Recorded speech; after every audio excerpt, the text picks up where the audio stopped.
بسم اللہ الرحمن الرحیم۔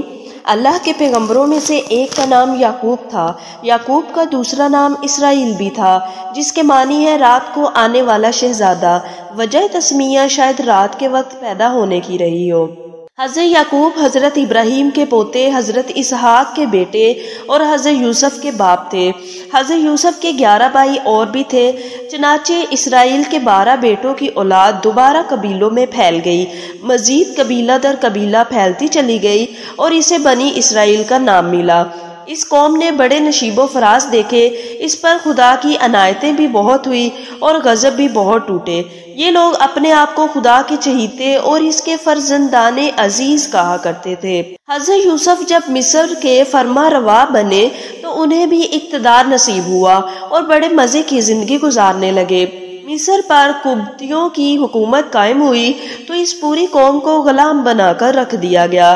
حضرت موسیٰ نے اعلان نبوت فرمایا اور ان کے بھائی ہارون کو بھی منصب نبوت عطا ہوا، تو یہ دونوں بھائی مصر کے بادشاہ یعنی فرعون کے پاس گئے اور اپنے پیغمبر برحق ہونے کی خبر اسے دی۔ اس کے مطالبے پر معجزات پیش کیے اور بنی اسرائیل کو آزاد کرنے کا مطالبہ کیا، جسے اس نے بڑی رعونت سے مسترد کیا۔ حضرت موسیٰ اور حضرت ہارون ایک رات بنی اسرائیل کو اپنے ساتھ لے کر مصر سے نکل آنے میں کامیاب ہو گئے، مگر فرعون نے اپنے سپہ سالار اور وزیر یامان کی مدد سے قبطیوں کا ایک بڑا لشکر ساتھ لیا اور بنی اسرائیل کا تعاقب کیا، یہاں تک کہ دریا کے کنارے فرعونیوں نے انہیں جا لیا۔ بنی اسرائیل کہنے لگے، اے موسیٰ، تو نے تو ہمیں مروا دیا، آگے دریا ہے، اس میں جاتے ہیں تو بھی مر جائیں گے، پیچھے فرعون کا کیل کانٹے سے لیس لشکر ہے، وہ بھی ہمیں زندہ نہیں چھوڑے گا۔ حضرت موسیٰ سے اللہ تعالیٰ کا ارشاد ہوا، خوف زدہ ہونے کی ضرورت نہیں، بے شک میں تمہارے ساتھ ہوں، تو اپنا ڈنڈا دریا پر مار۔ حضرت موسیٰ نے حکم کی تعمیل کی اور اللہ کا کرنا کیا ہوا، دریا میں ایسے راستہ بن گیا جیسے پختہ سڑک ہوتی ہے۔ اب تمام بنی اسرائیل جلدی جلدی اس راستے سے گزرنے لگے۔ فرعون بولا، اے قبطیوں، دیکھتے کیا ہو، تم بھی اس راستے پر بنی اسرائیل کا تعاقب جاری رکھو۔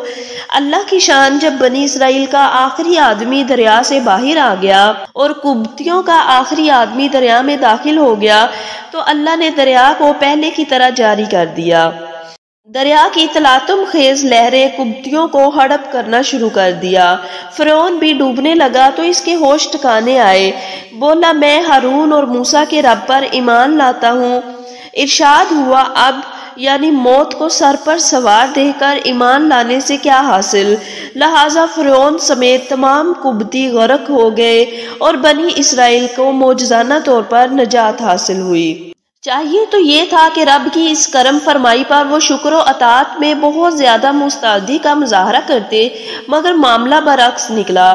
بنی اسرائیل میں سے ایک جادوگر سامری نے سونے کے زیورات قوم سے اکٹھے کر کے سونے کا ایک بچڑا بنایا، جس سے جادو کے اثر سے باضابطہ ڈکارنے کی آواز آتی تھی۔ سامری نے اپنی قوم سے کہا، یہ تمہارا معبود ہے، لہٰذا اس کی عبادت میں لگ جاؤ۔ حضرت موسیٰ 40 روز کی میقات پر اللہ کے حضور گئے ہوئے تھے۔ حضرت ہارون موجود تھے، لیکن ان کی بات کسی نے نہ مانی۔ حضرت موسیٰ جب واپس آئے تو قوم کو بچڑے کی پرستش کرتے ہوئے پایا اور سخت غضبناک ہوئے اور اپنے بھائی ہارون کی داڑھی اور سر کے بال کھینچنے لگے۔ حضرت ہارون نے کہا، اے ماں جائے، خفا نہ ہو، میں نے انہیں روکا تھا مگر انہوں نے میری بات نہ مانی، بلکہ ان کا مجھے جان کا خطرہ لاحق ہو گیا۔ حضرت موسیٰ نے اپنی قوم کو اللہ کا حکم سنایا کہ تم نے گوسالہ پرستی کر کے بہت بڑا گناہ اور ظلم کیا ہے، اللہ تمہارا یہ جرم معاف کر دے گا، شرط یہ کہ تم ایک دوسرے کو قتل کر ڈالو۔ قوم نے اس پر بلا تعامل عمل کیا اور یوں اللہ نے ان کی توبہ قبول فرمائی۔ معافی مل جانے کے بعد وقت کا تقاضا یہ تھا کہ یہ لوگ اپنے مالک حقیقی سے لو لگاتے اور نبی کی اطاعت کرتے، مگر یہاں بھی انہوں نے روایتی اکھڑ مزاجی کا مظاہرہ کیا۔ کہنے لگے، اے موسیٰ، ہم اس وقت تک ایمان نہیں لائیں گے جب تک اللہ کو کھلی آنکھوں سے نہ دیکھ لیں۔